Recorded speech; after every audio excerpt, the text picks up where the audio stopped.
Mesdames, Messieurs, ce soir, je n'aurai pas de mots pour évoquer la lutte contre l'islamisme politique, radical, qui mène jusqu'au terrorisme. Les mots, je les ai eus. Le mal, je l'ai nommé. Les actions, nous les avons décidées, nous les avons durcies, nous les mènerons jusqu'au bout. Ce soir, je ne parlerai pas du cortège de terroristes, de leurs complices et de tous les lâches qui ont commis et rendu possible cet attentat. Je ne parlerai pas de ceux qui ont livré son nom aux barbares. Ils ne le méritent pas. De nom, eux, n'en ont même plus. Ce soir, je ne parlerai pas davantage de l'indispensable unité que toutes les Françaises et tous les Français ressentent.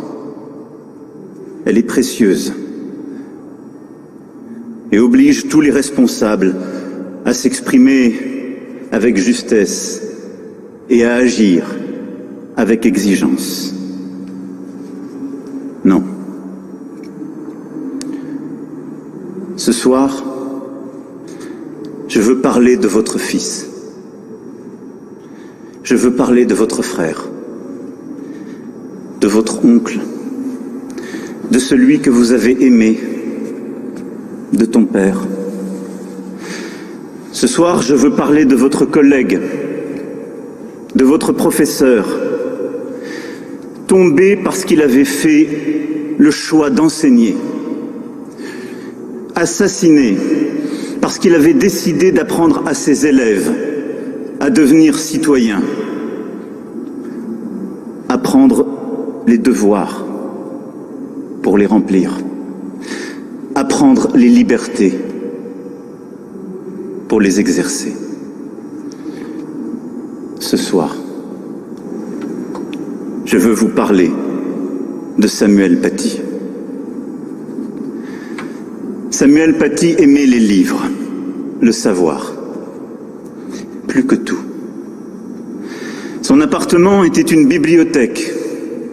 Ses plus beaux cadeaux, des livres pour apprendre. Il aimait les livres pour transmettre à ses élèves comme à ses proches la passion de la connaissance, le goût de la liberté. Après avoir étudié l'histoire à Lyon et avoir envisagé de devenir chercheur, il avait emprunté la voie tracée par vous, ses parents,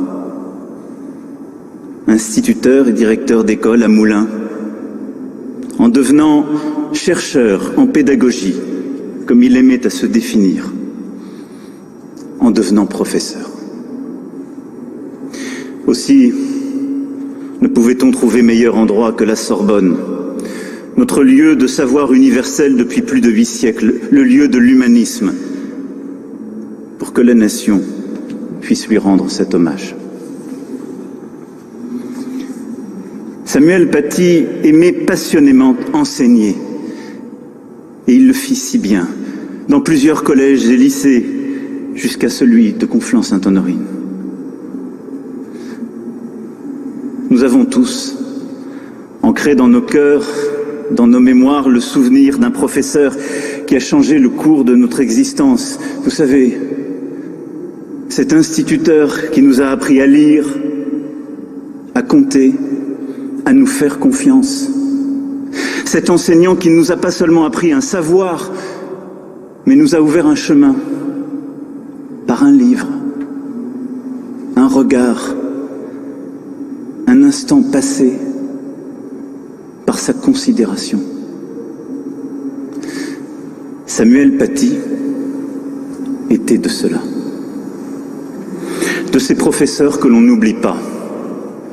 De ces passionnés capables de passer des nuits à apprendre l'histoire des religions pour mieux comprendre ses élèves, leurs croyances. De ces humbles qui se remettaient 1000 fois en question, comme pour ce cours sur la liberté d'expression et la liberté de conscience qu'il préparait depuis juillet. Encore l'été dernier, à Moulins, à vos côtés. Et des doutes qu'il partageait par exigence, par délicatesse. Samuel Paty incarnait au fond le professeur dont rêvait Jaurès dans cette lettre aux instituteurs qui vient d'être lue, la fermeté unie à la tendresse. Celui qui montre la grandeur de la pensée, enseigne le respect, donne à voir ce qu'est la civilisation. Celui qui s'était donné pour tâche de faire des républicains. Alors reviennent comme en écho les mots de Ferdinand Buisson.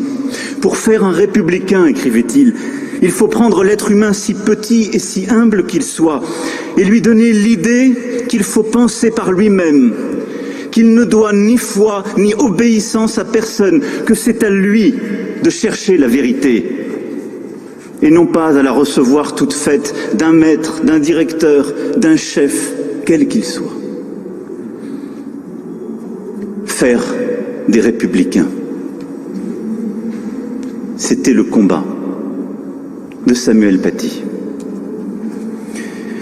Et si cette tâche, aujourd'hui, peut paraître titanesque, notamment là où la violence, l'intimidation, parfois la résignation prennent le dessus, elle est plus essentielle, plus actuelle que jamais.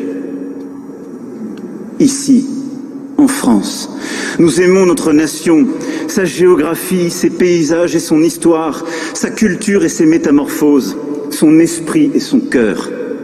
Et nous voulons l'enseigner à tous nos enfants. Ici, en France, nous aimons le projet tout à la fois terrien et universel que porte la République, son ordre et ses promesses, chaque jour recommencer. Alors oui, dans chaque école, dans chaque collège, dans chaque lycée, nous redonnerons aux professeurs le pouvoir de faire des républicains, la place et l'autorité qui leur reviennent. Nous les formerons, les considérerons comme il se doit, nous les soutiendrons, nous les protégerons autant qu'il le faudra, dans l'école comme hors de l'école. Les pressions, l'abus d'ignorance et d'obéissance que certains voudraient instaurer n'ont pas leur place chez nous.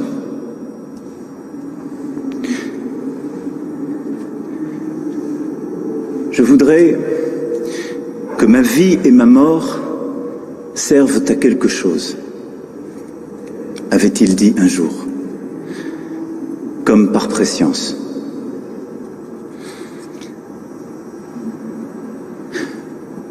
Alors, pourquoi Samuel fut-il tué?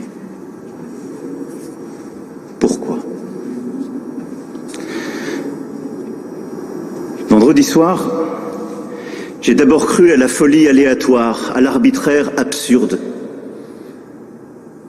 Une victime de plus du terrorisme gratuit. Après tout, il n'était pas la cible principale des islamistes. Il ne faisait qu'enseigner. Il n'était pas l'ennemi de la religion dont ils se servent. Il avait lu le Coran. Il respectait ses élèves, quelle que soit leur croyance. Il s'intéressait à la civilisation musulmane. Non. Tout au contraire. Samuel Paty fut tué précisément pour tout cela. Parce qu'il incarnait la République qui renaît chaque jour dans les salles de classe, la liberté qui se transmet et se perpétue à l'école. Samuel Paty fut tué parce que les islamistes veulent notre futur et qu'ils savent qu'avec des héros tranquilles tels que lui, ils ne l'auront jamais. Eux séparent les fidèles et les mécréants. Samuel Paty ne connaissait que des citoyens. Eux se repaissent de l'ignorance, lui croyait dans le savoir. Eux cultivent la haine de l'autre. Lui voulait sans cesse en voir le visage, découvrir les richesses de l'altérité.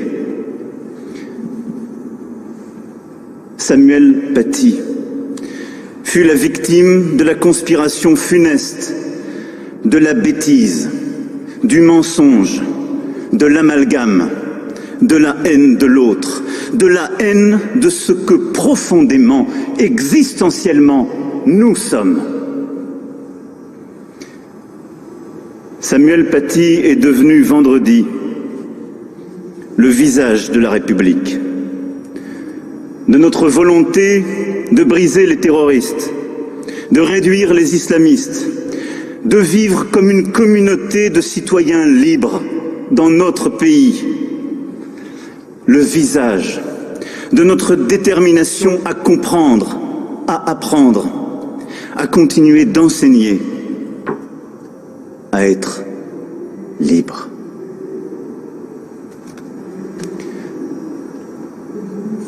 Car nous continuerons, professeur. Nous défendrons la liberté que vous enseignez si bien et nous porterons haut la laïcité. Nous ne renoncerons pas aux caricatures, aux dessins, même si d'autres reculent. Nous offrirons toutes les chances que la République doit à toute sa jeunesse, sans discrimination aucune. Nous continuerons, professeur. Avec tous les instituteurs et professeurs de France, nous enseignerons l'histoire, ses gloires comme ses vicissitudes. Nous ferons découvrir la littérature, la musique, toutes les œuvres de l'âme et de l'esprit. Nous aimerons de toutes nos forces le débat, les arguments raisonnables, les persuasions aimables. Nous aimerons la science et ses controverses. Comme vous, nous cultiverons la tolérance. Comme vous, nous chercherons à comprendre sans relâche et à comprendre encore davantage ceux-là qu'on voudrait éloigner de nous. Nous apprendrons l'humour, la distance. Nous rappellerons que nos libertés ne tiennent que par la fin de la haine et de la violence, par le respect de l'autre. Nous continuerons, professeur. Et tout au long de leur vie, les centaines de jeunes gens que vous avez formés exerceront cet esprit critique que vous leur avez appris. Peut-être certains d'entre eux deviendront-ils enseignants à leur tour. Alors, ils formeront des jeunes citoyens à leur tour. Ils feront aimer la République. Ils feront comprendre notre nation, nos valeurs, notre Europe, dans une chaîne des temps qui ne s'arrêtera pas. Nous continuerons, oui, ce combat pour la liberté et pour la raison dont vous êtes désormais le visage. Parce que nous vous le devons. Parce que nous nous le devons. Parce qu'en France, professeur, les lumières ne s'éteignent jamais. Vive la République. Vive la France.